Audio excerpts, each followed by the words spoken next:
What's going on YouTube? It's Matt from ballcards.com, and today we're going to do an autograph recap for about the last week and a half. Of course, we had Passover, Easter going on. That kind of slowed things down, as well as the Braves being out of town.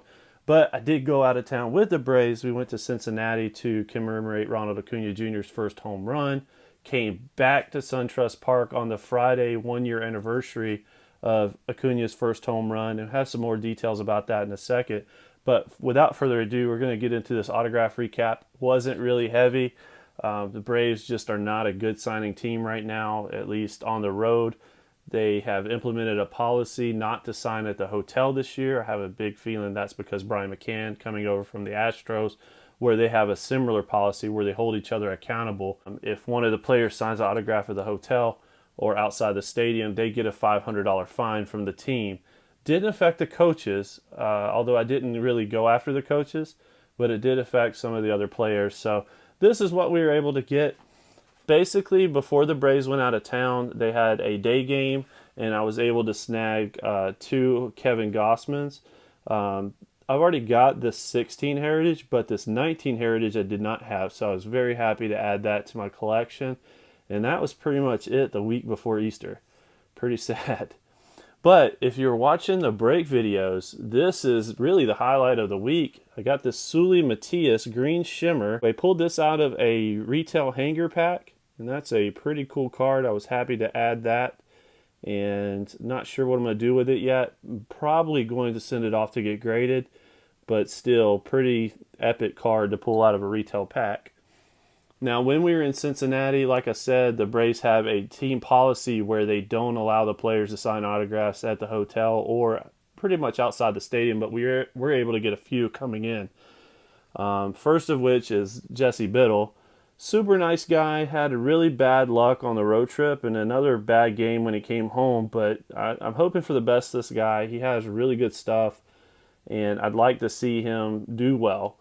But right now he's on the injury list. He got hit with a line drive back to the mound. So hopefully we'll see him back soon. Hopefully he'll do well. And we need this bullpen to really pull it together. It's been a struggle this year. Next up, we got Julio Teheran coming in the garage. And I got him on 2. And this is a 19 Heritage card, which I was happy to add.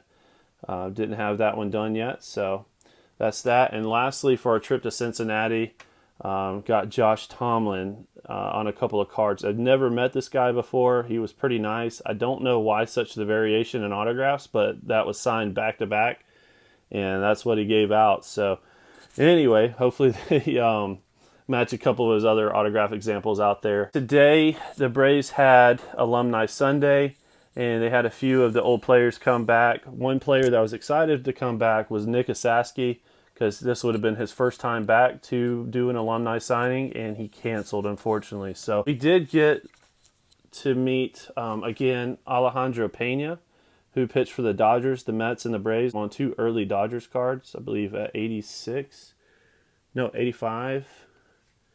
2 85 cards, so 85 Fleer and 85 Tops. Happy to add those to the collection.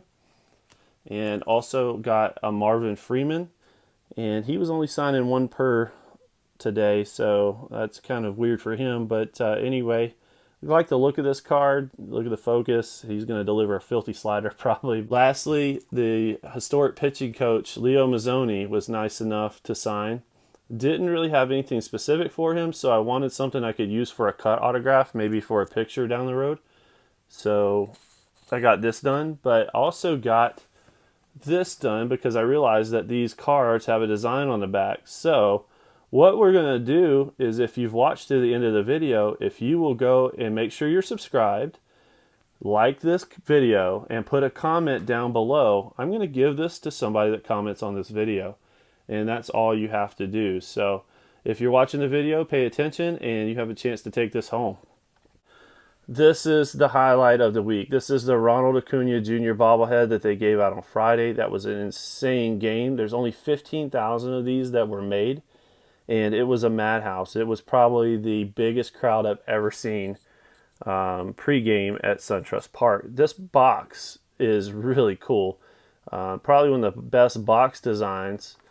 Has a really impressive list of his accomplishments as well as where he ranks in Braves history. The little graphic they've been using all year with the king. But the nice touch of this is actually not on the box. This is Rookie of the Year winners. The nicest touch on this box is on the bottom. It's got him, throwing up the rock on signs at second base. I think he hit a double in this picture, but that is awesome to me. But without further ado, this is the actual bobblehead. And I just think it's well done. Very simple. It's replicating his swing that he did when he hit that first home run. And it's just a well-designed bobblehead. Say 2018 NL Rookie of the Year. Got his name on the back. The bat looks correct for what he was using that day. And just a cool bobblehead. So, little backstory. My friend Joe Webster actually caught his first home run, if you didn't know.